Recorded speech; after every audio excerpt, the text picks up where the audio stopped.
the best of the week on Relevant Radio. The Star of Bethlehem. Is it history or is it mystery? A really interesting piece came out on the Star of Bethlehem, and I just had to talk about it. Is there any evidence for the Star of Bethlehem? And what does it really mean, by the way?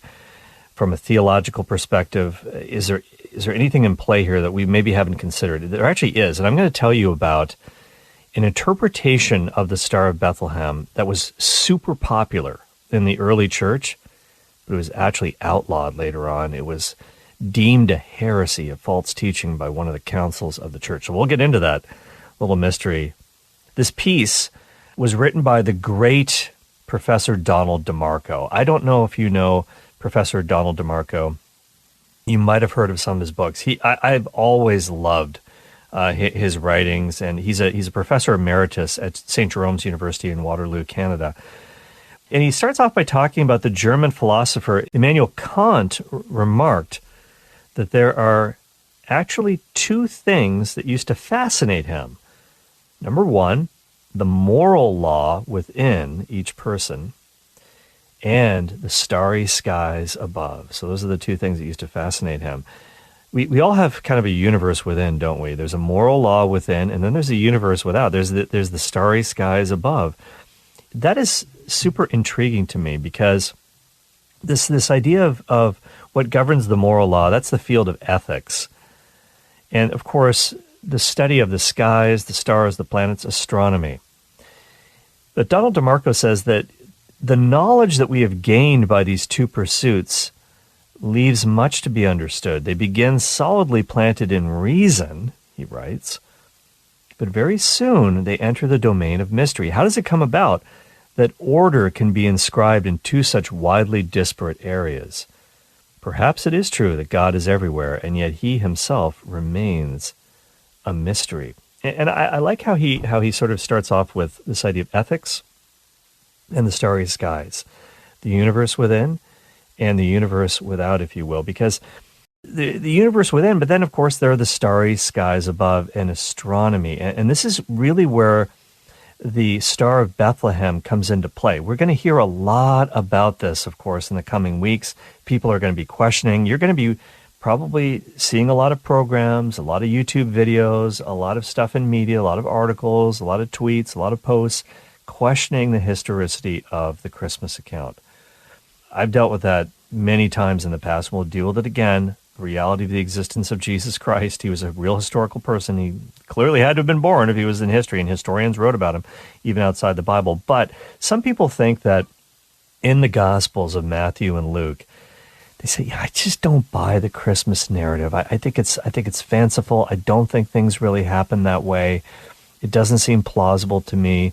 Some people think it's just a big theological invented story, and even some very, very famous Catholic scholars used to think that.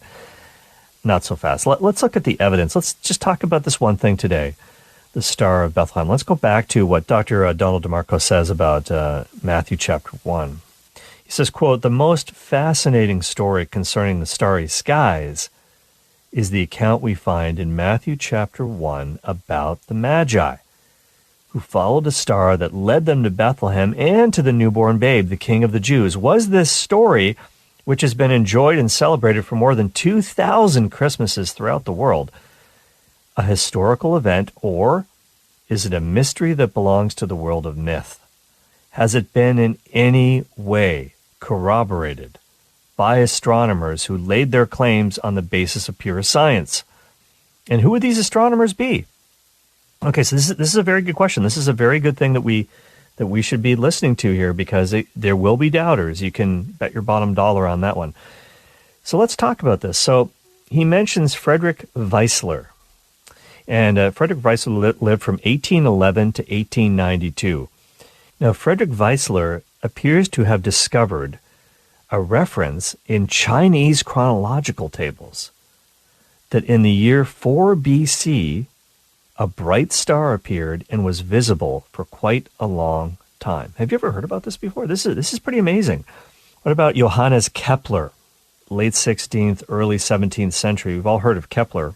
And he calculated that around the year 7 BC to 6 BC, which is around the time when Jesus was born. So at this time, according to Kepler, there was a conjunction of the planets Jupiter, Saturn, and Mars. And when those planets kind of came together in the heavens around the time of the Nativity, it would have, number one, been accompanied by a supernova explosion. That's pretty cool.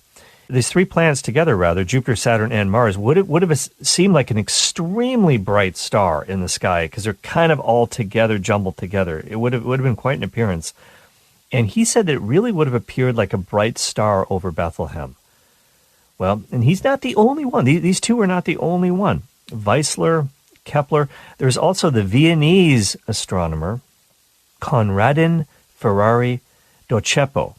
Dociepo, now he lived from 1907 to 2017, so he just passed away a few years ago, from Vienna. He pointed out that astronomers in Babylon, they could have calculated the planetary conjunction of Jupiter and Saturn around, again, 7 BC, 6 BC, around that time, in the constellation of Pisces. So Dociepo himself, he actually said that the Star of Bethlehem was brought about by the conjunction of Jupiter and Saturn. And these are his words. So this is the Viennese astronomer Konradin Ferrary Dociepo. This is taken from his work Der Stern von Bethlehem. He wrote, quote, Jupiter, the star of the highest Babylonian deity, entered its brightest phase when it rose in the evening alongside Saturn, the cosmic representative of the Jewish people, end of quote. I've never actually heard that before, that Saturn is the cosmic representative of the Jewish people. I'll have to do some research on that. So this conjunction of Jupiter and Saturn, maybe Mars as well, as that other scholar suggested too, around the year 7 to 9 BC, that's now regarded by most astronomers as a scientific historical fact. So this is actual history, interplanetary history. It's interstellar history, if you will. It's not only mystery. It's not myth. The Magi were probably astronomers.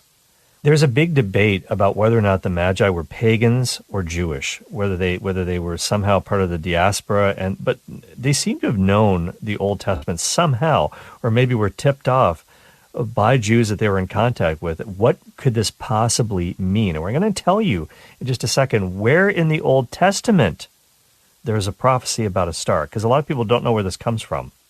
But the Magi certainly would have had good reasons. When this dazzling display appeared in the heavens, this means something. This means something. And Donald DeMarco says this. He says, look, the science of astronomy can only go so far, because the story of the Magi, if you're going to really finish this off, it has to include something drawn from theology, the science of God, tradition, sacred tradition, that is, sacred scripture, human psychology even. At any rate, we know about this from a historical perspective, from an interplanetary perspective, to find the words of St. Matthew entirely credible.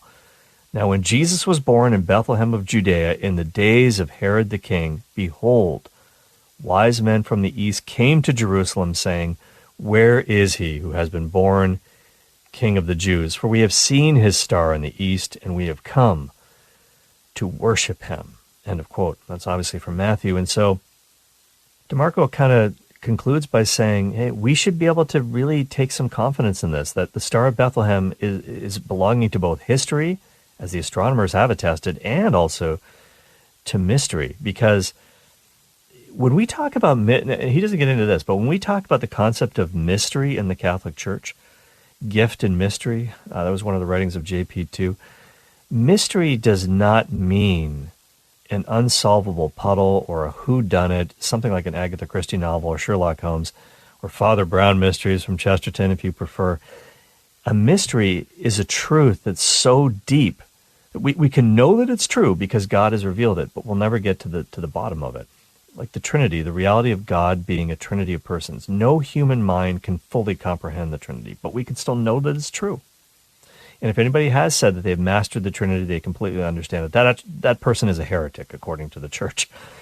And with the Christmas star as well, the Star of Bethlehem, we can also be very confident when we're putting up our Christmas trees. When you put that star atop that tree, you can rejoice, along with the Magi, that Christmas is a reality, and this star was a reality as well. And it says in Matthew chapter 2, verse 1, when they saw the star, they rejoiced exceedingly with great joy. So just another reason to be glad and to be joyful in this Advent season leading up, of course, to the celebration of Christmas. Like what you've just heard? Share it with your family and friends. And thanks for listening.